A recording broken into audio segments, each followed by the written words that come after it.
ஆன்மீக சிந்தனையோடு முருகனை போய் வழிபட்டுவாங்க. இது இன்னொரு கோயில் பார்த்தீங்கன்னா, குறிஞ்சி வேலப்பர் கோயில்னு சொல்லிட்டுங்க. குறிஞ்சி ஆண்டவர்னு சொல்லிட்டு இதுவும் நம்ம கொடைக்கானல் பக்கத்திலேயே கொடைக்கானல் டவுனுக்குள்ளேயே இருக்குது. ஒரு 1½ கிலோமீட்டர் டிஸ்டன்ஸில் தான் இருக்கும். குறிஞ்சி ஆண்டவர் திருக்கோயில். இங்கே ஒரு சிறப்பு என்னன்னா, நம்ம முருகன் ஒரு பக்கம் நமக்கு அருள்பாலிச்சாலும், பக்கத்திலே இன்னும் ஒரு முக்கியமா ஒரு மரம் இருக்கு. இதான் அந்த மரம். இந்த மரத்த நம்ம இதுவரைக்கும் கேள்விப்பட்டதில்ல. நான் கேள்விப்பட்டதில்ல. நான் பார்த்ததும் இல்ல. இப்ப தான் முதல் முறையா பார்க்குறேன். இதுதான் வந்து மரத்தாமரைகளாம். மரத்தாமரை. மரத்துல தாமரைப்பூ. இத பார்த்து நானே அசந்து போயிட்டேன். என்னடா இது தாமரை மரத்துல இருக்கா அப்படின்னு. கேட்டா இது மரத்தாமரைங்களாம். கொடைக்கானல் சென்று முருகனை வழிபட்டு எல்லாம் இன்புற்று வாழுங்கள். சந்தோஷம். நன்றி. என்னைக்குமே ஆண்டவன் ஒரு மனுஷன் அடிமட்டத்தில் இருக்கும் போது தான் அவனுக்கு அதிகமா கஷ்டங்கள் கொடுத்து சோதிப்பாரு. அது நீ யாருன்னு அவருக்கு தெரியணுங்கிறதுக்காக இல்ல, நீ யாருன்னு உனக்கு தெரியணுங்கிறதுக்காக. ஹாய், ஹலோ எவ்ரிஒன், எல்லாருக்கும் வணக்கம். இன்னைக்கு நம்ம ஒரு சிறப்பு மிக்க ஒரு கோவிலான குழந்தை வேலப்பர் கோயிலை தான் இன்னைக்கு பார்க்க வந்திருக்கோம். இந்த குழந்தை வேலப்பர் கோயில் எங்கே இருக்குது அப்படின்னு பார்த்தீங்கன்னா, நம்ம கொடைக்கானல்லேருந்து பூம்பாறை எனும் கிராமத்தில் அமைஞ்சிருக்கு.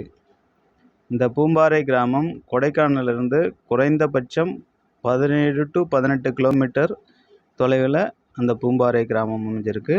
இந்த பூம்பாறை கிராமமும் சுற்றி இருக்கும் விவசாய நிலங்களும் அந்த மலை முகடுகளும் ரொம்ப அழகாகவே இருக்கும். இதில் முக்கியமான ஒன்று நம்ம குழந்தை வேலப்பருடைய முருகன் கோயில் தான். இந்த கோயிலுடைய சிறப்புன்னு பார்த்தீங்கன்னா, 3000 ஆண்டுகள் பழமையான மிகவும் பிரசித்தி பெற்ற ஒரு பழமையான முருகன் கோவில். அதுவும் குழந்தை வடிவில் அமைந்திருக்கும் ஒரு குழந்தை வேலப்பர் கோயில். இது வந்து போகர் சித்தரால் உருவாக்கப்பட்டது. அதுவும் நவபாஷணத்தால் இந்த சிலையை வடிவமைச்சிருக்கார்.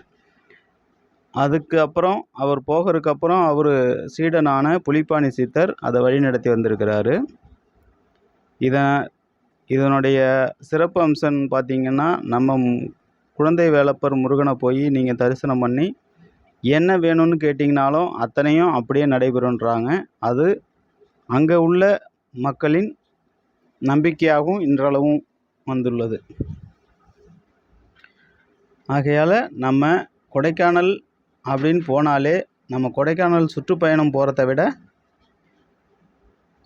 பக்கத்திலேயே இருக்கிற நம்ம பூம்பாறை கிராமத்துக்கு சென்று நம்ம முருகனை வழிபட்டு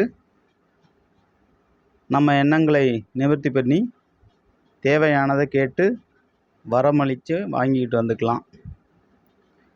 நடராஜர் சிலை மற்றும் பல சிலை வடிவங்கள்லாம் அந்த கோயிலை சுற்றியும் இருக்குது. அதுவும் மலைப்பகுதியில் இவ்வளோ பெரிய விசாலமான ஒரு கோயில்னு பார்த்திங்கன்னா நம்ம குழந்தை வேலப்பர் கோயில் தான். கண்டிப்பாக நீங்கள் மறக்காமல் ஆன்மீக சிந்தனையோடு முருகனை போய் வழிபட்டு வாங்க.